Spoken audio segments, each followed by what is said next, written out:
I'm Teisha Bader with the JBS News Update for Thursday, October the 1st, 2015. Israeli Prime Minister Benjamin Netanyahu today addressed the United Nations General Assembly in New York, where he warned of Iran's growing aggression and its ongoing sponsorship of terror across the globe. Netanyahu emphatically noted the deafening silence heard at the UN in response to ongoing threats from Iran to destroy the state of Israel. 70 years after the murder of 6 million Jews, Iran's rulers promised to destroy my country, murder my people. And the response from this body,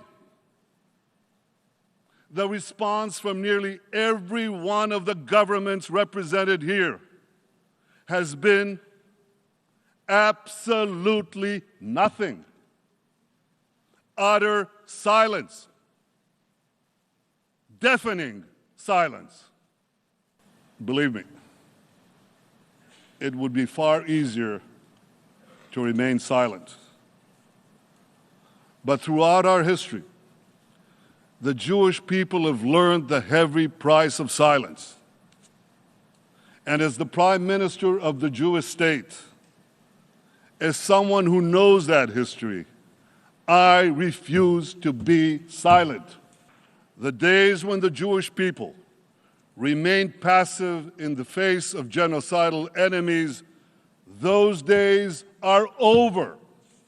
The Prime Minister also praised the, quote, unshakable alliance with the United States, which he called the most important partner Israel has and will always be that way.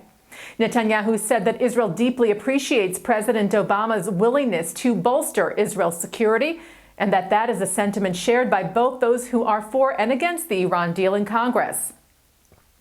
Netanyahu also said that Israel remains committed to achieving peace with the Palestinians. I am prepared to immediately resume direct peace negotiations with the Palestinian Authority without any preconditions whatsoever.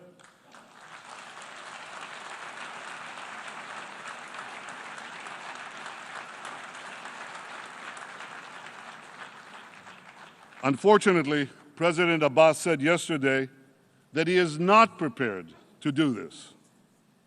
Well, I hope he changes his mind.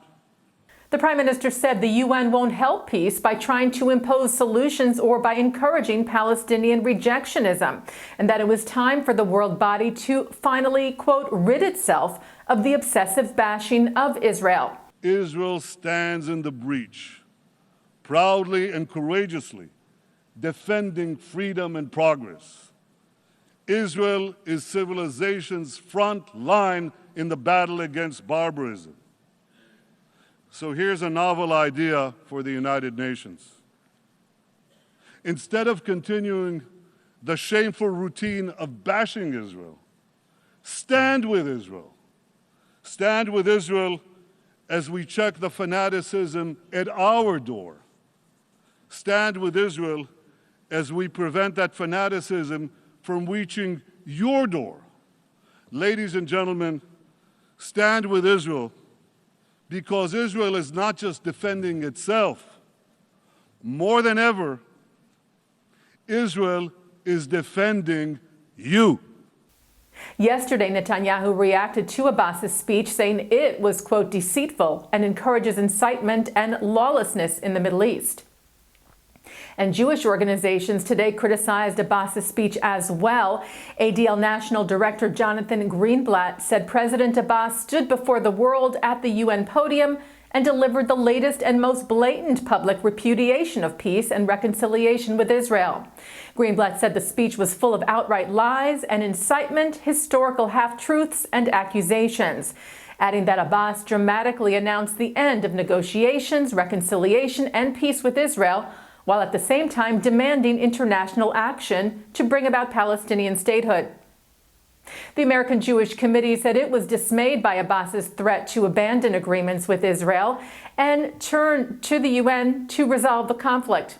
AJC Executive Director David Harris said unilateralism is not policy, rejectionism is not policy, victimization is not policy. The path to an enduring two-state accord, he said, is at the negotiating table with Israel. B'nai B'rith International denounced Abbas's disavowal of agreements with Israel as well. They said Abbas appropriates the trappings of statehood, refuses its obligation, and shifts these to Israel, rather than engaging in genuine peacemaking with the Jewish state. And the World Jewish Congress called Abbas's statements to the UN a setback for the peace process. WJC President Ronald Lauder, who met with Abbas just recently in Jordan, urged the PA leader to not give up on peace talks. Lauder said there won't be any peace deal that is not based on the Oslo Accords and not negotiated bilaterally between Israelis and Palestinians. Lauder said Abbas ought to show strong leadership now and move the peace process forward, not backward. And looking at some other news now, indictments were filed today against 7 Arab Israelis for forming an ISIS terror cell that was planning to carry out terror attacks against Israel.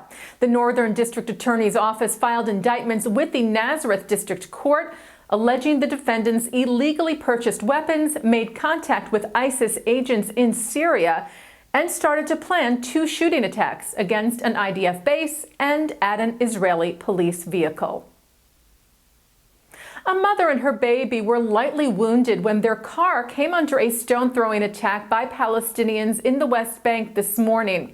The incident occurred near the Jewish settlement of Tekoa. The woman, named as Erica Marom, who is a producer for the BBC in Israel and lives in Tekoa, was driving when her car was pelted with rocks thrown by a group of Palestinian children and teens. She suffered cuts to her legs from broken glass, and her 6-month-old baby was also treated at the scene for light injuries.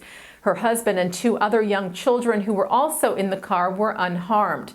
Israeli authorities later said that they arrested a 15-year-old Palestinian suspected of being involved in the attack. Yesterday, 2 IDF soldiers were lightly to moderately injured when they were hit by rocks north of Hebron. And looking now at our programming for tonight, Thursday, October the 1st on JBS.